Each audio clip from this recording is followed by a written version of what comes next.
Hi, Diedrich. Thank you for your overview of the course that you're teaching.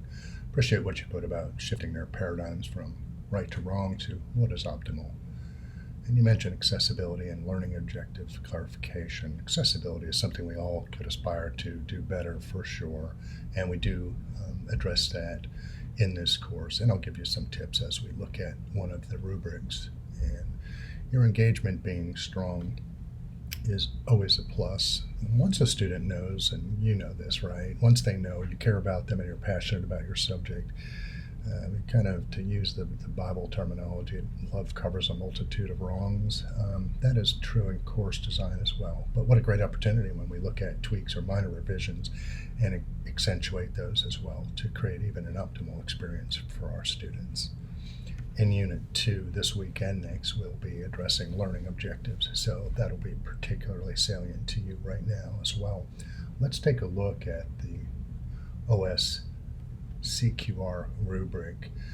And you mentioned on here objectives and outcomes, which we'll be addressing.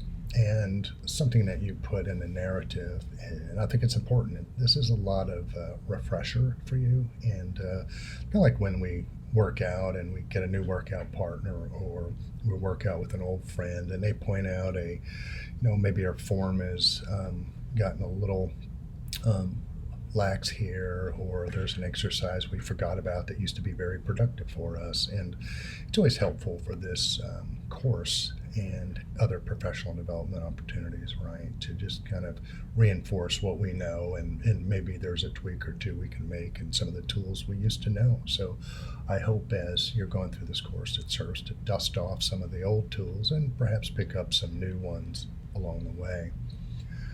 You mentioned in the QCTIP rubric and had given yourself a 0 there for the score, as have most folks in this course.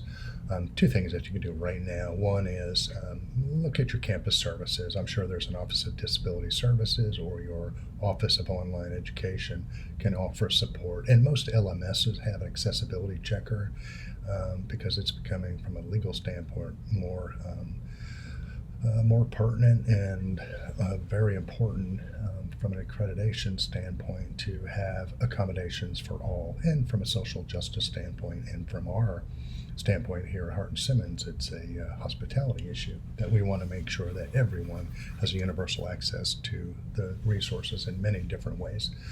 One thing that you did point out is rubrics. That is a possibility for improvement, as you noted. But one thing I always say is, you know your course better.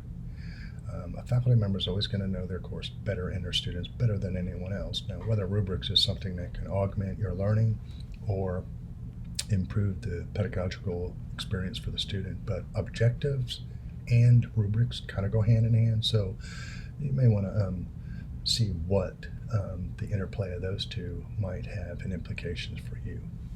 Thank you for your input and appreciate your presence and work in the course.